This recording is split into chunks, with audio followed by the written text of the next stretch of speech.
Hi guys, it's Emily from Novell Novels and welcome to today's video. This is my reading catch up December week 1 Christmas books. And that's because I've got 3 Christmas books I've already read. I've got one that I'm currently reading and one that I bought that is going to be read this month, and I couldn't wait for a book call to show you, so I thought I would. So yeah, let's show you what I'm currently reading. We'll do the chatty bit at the end. I'm not even going to give you an idea. I'm currently reading Christmas for the Bomber Girls by Vicky Beebe. This is 3rd in the series, so I will not give you spoilers, but we're back with the Bomber Girls, Pearl, Thea and Jenny, and they are preparing for Christmas, but it's also about their grandmother, Dee Dee, who travels to Lincoln because something's happened to one of the girls. I won't give spoilers for the rest of the series, but something's happened to one of her granddaughters and she's had to be rushed there to help, but she's got her own secret past that she's come to find out about, and they're trying to help her. I still love the fact that there's 2 really close sisters in this book. It's a brilliant series. It's a nice short but sweet book, and today is kind of busy, but I'm hoping I can crack on. It's only a 300-page book and I've already read 124 pages, so I'm kind of halfway through this ish. But yes, so that's the Christmas book I'm really enjoying, so I'll tell you more about that next week. Now to books I've been reading, and I've started, they're literally, most of these have been read in November. I've only got 3 that I've read in December, and I will tell you what the ones they are. I will at the end of this video. I know I normally put my community post with my stats for November, and I didn't because lots of stuff is going on here at the moment and I am just a little bit stressed, but also because I'm celebrating the fact that I hit my 1,500 subscribers, so that was another post that went up. So yes, I will show you down the stats for November in the end of this video, and I may remember if I can to put it on the community post, but yes. Right, so first book that I'm showing you is for my 4-star books, and this is Beloved by Toni Morrison. I am gutted. Olivia, if you're watching this, I am so bloody sorry. I thought everyone warned me that this would destroy me. Everyone warned me that this was a really hard-hitting book, and didn't kind of go into this with my eyes open. And yes, it totally and utterly broke me. It is very, very, very, very hard-hitting, but very, very weird as well. Like, Seth is now miles away from Sweet Home, the home where she was kept as a slave. Unable to forget the unspeakable horrors that took place there, she's haunted by a violent spectre of her dead child, the daughter who died nameless, and whose tombstone is etched with the simple word, beloved.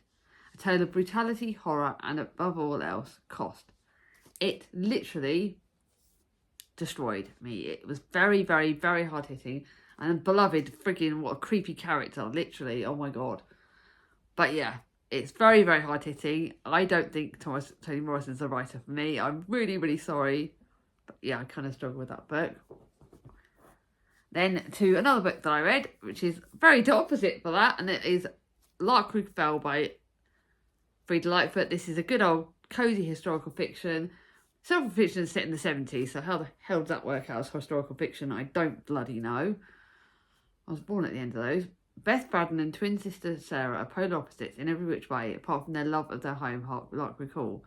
Beth is a romantic who dreams of an idyllic life in rural Lakeland, while Sarah is a risk-taker determined to do whatever it takes to achieve the lifestyle she craves.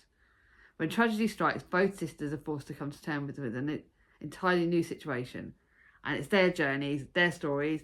But that twist doesn't happen till like halfway through the book, and I kept like waiting for it, and like, when's it going to happen? So it's a good enough book, not amazing. Like 4 stars is still a very, very good book. Like I really thought it was a good writing, and I love the sister thing. Very, very different twin sisters. But yeah, it didn't happen until halfway through the book. But Mum's gonna like that, so that's a Mum book. Then my library book that I kind of only just finished like minutes before I filmed this video. Because I've been late starting my library books and I wanted to read another one, and basically, I got into this book and I couldn't put it down. This is The Rescue of Ravenwood by Natasha Farrant. I thought this was fantasy, but there is no real fantasy element in it, so I've counted it as fiction. It's about three middle grade children, Bea, Raffi and Noah, who Ravenwood is like a home. Noah comes in very early on, but Raffi and Bea grew up there. And they were planning this great, amazing summer, and then things start to change, and This basically shows you about empowerment of children, about the fact that they have a lot more fight in them than we think, and about fighting for what's right. And sometimes there's a line in this like sometimes all you need to do is just jump, and I get that, and I think that there's some really good morals in this, and this is a brilliant middle grade book, and one that I thoroughly recommended. This is 4.5, the start of my 4.5 star books. And it's about we also have choices, like you've got to fight for what you believe in, and I think this is a really fun middle grade book. Now to some more of my Christmas books. I've got a bit of a Christmas book bonanza now. 3 massively great Christmas books. This video is not going to be long, I'm sorry. I'm not in the most chattiest. So the first one is one that I've been really looking forward to because I bought about a year or so ago. This is A Winter Wedding at Starcross Manor by Christy Barlow. I love the Love Heart Lane series. It's a really good series. And this one is got some great characters in it. It's got fashion designer Libby Carter, who's always known about love weddings, and then she has to step in to help her brother, who's one of the characters in who's quite early on we meet in the Love Heart Lane series. And they're basically she's gonna sort of like be like a wedding planner for this that's gonna happen at Starcross Manor, and then you get this gorgeous videographer Guy Hart, who's going there to help. But Guy Hart's a single dad, and he's got his own like little things in his package, you know, his own baggage and stuff. And this is a really good book. And the Winter Wedding, there's some twists in this that I did kind of expect. I was like, ooh, is this going to happen? But I love seeing characters that we've loved from the other books in this series, which is another thing I love. I love books like that. But I love their romance. There are some bit of like some triggers in this for me, like some bits that are quite emotional. But really good romance, really good Christmas book, and one I thoroughly recommend. Then to this book, The Christmas Fix by Lucy Score. I got this in Baz Books for like, I think I paid a bit more because I wanted to read it, but it's still in the works. And it's Lucy Score's writing. Actually, I won't read this tomorrow. I was thinking I might. I don't know. I'm kind of really torn because this is a bit of a saucy romance. I don't think Mum would like this, actually. No, Mum's not going to have this one and I'm going to give it back to charity shops that they can show it next year. But Lucy Score's romance is a very saucy. And yeah, this is one of her shorter books. But I didn't realise it's a sequel to The Fixer Upper by Lucy Score. So kind of can't read The Fixer Upper now. So I'm going to have to embark on other series. Yes, she writes a lot of saucy romances, but she has such strong characters. There is only one thing that's standing in the way of Cat King saving the small town's Christmas festival: a grumpy town manager, Noah Yates. Single dad Noah takes his responsibilities seriously, and when a late season hurricane turns Mary, Connecticut, into a disaster, he's left scrambling to pick up the pieces. And Cat did something in like a previous thing that makes him think that she's not perfect, but she's amazing. Again, I love the community aspect of this. I love the family element of this. I love the fact that, you know, just got all the good feels plus all the saucy bits that I really thought were great fun. So I really enjoyed this. And yes, it was 4.5 stars. Yes, I'm not keeping it because if I had The Fixer Upper, I would have kept this, but I don't. So I'm going to get rid of that. But yeah, still a really good romance. And then to a book that I recommended on Charlie, It's a Charlie Things. The two Charlies that have got their own channel, It's a Charlie Thing, and they're doing like little vlog videos up every day and for Christmas recommendations. And I recommended this because it's 4.5 stars. It's the first book in this series by Giorgio Toffolo, or aka Toff from Made in Chelsea. And this is Meet Me in London. I think she has another writer writing with her, so she will take credit. But this has disability rep in it, which I think is fan-flipping doozies. Falling in love was never part of the deal. Aspiring vintage clothes designer Victoria Scott dreams of one day opening her own boutique, but these aspirations are under threat from a new department store opening up, and she needs a Christmas miracle. And then it's also the fake dating trope, because she has to pretend she's going to be going out with this guy called Oliver Russell, who's like family putting pressure on him to meet someone. And it's like that whole fake dating thing. And you know that the fake dating tropes work out. But it's got all of that and more. And it's about like, it also talks about like gaslighting, because Victoria's been gaslit by her previous partner and really like treated really badly.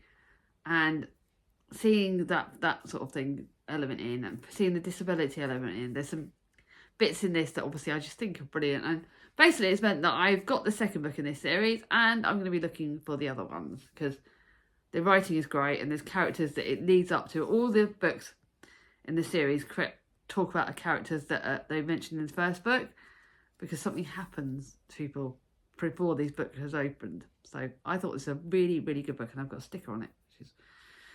But this is definitely a mummy book. And then last but not least, my 5-star, and by the way, I'm thinking Christmas Fix was read in December. The Rescue of Ravenswood was read in December, and Beloved was read in December. The others are November books. This was read in December, and it was the last book of the month. 5 stars all the way. Medusa by Jessie Burton. Am I keeping this? Totally am I. It is Jessie Burton's writing incredible. It's basically like a YA kind of version of Medusa's story, and I've not read this.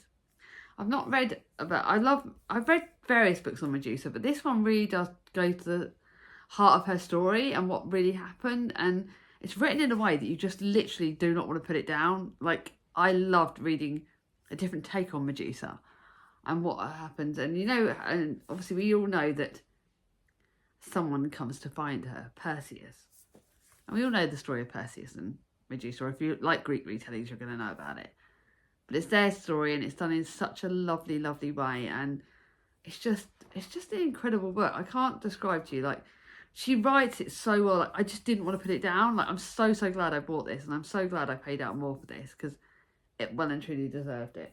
So this is actually my keepy. So I've got like different piles here, different things that I'm doing. So now to the Life Beside updates. Obviously we know it's coming up to Christmas. It's busy. I've got work. Thomas decided to break his school shoes, so we had to end up doing a rush trip to town on Saturday.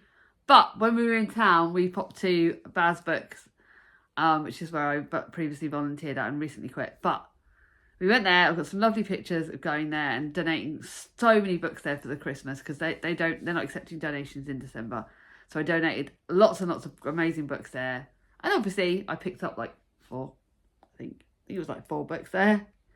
And I did buy a present for someone as well, but I picked up some books there. It was lovely seeing my old boss there, and got some hugs. We got some pictures outside the shop, which I'll include me outside the shop. I won't, because I'm still being funny with the kids, but yeah, I got a lovely picture of me outside the shop.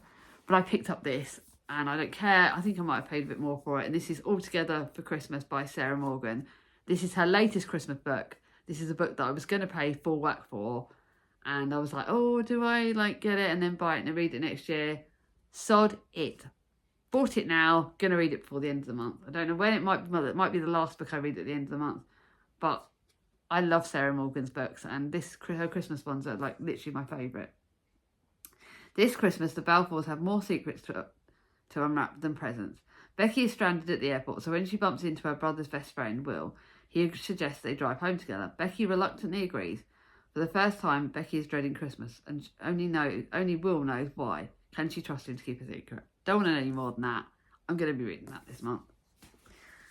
So me and Chris also, yesterday, we went into town and got all the Christmas presents virtually. Like, I think I bought some of my sisters and my family's, but we did a massive Christmas shopping buy, and we went to the Manor for lunch, which is our local pub, which is like one of the historical buildings in Bracknell. It's the oldest building in Bracknell, and it was here before Bracknell and before everything where we live. So I'm going to show you some lovely pictures of that. We had a lovely festive lunch. I just got like a panini and stuff, but had a lovely Christmas lunch. And then when we got back, we decorated the house with Christmas. I barely put up any decorations, you can see that. But the kids decorated the tree this year for the first time, which was absolutely incredible. And I'll show you pictures of that. But yeah, it's been a real Christmassy week. So if you got to the end of this video and liked, then leave me a Christmas tree emoji. What books have you been reading this week? What have you been up to? Let me know in the comments down below, and I'll speak to you all soon. If you like this video, give it a thumbs up. If you're new to my channel, not subscribed yet, ring on my ding-a-ling, and I'll see you all soon. Bye-bye.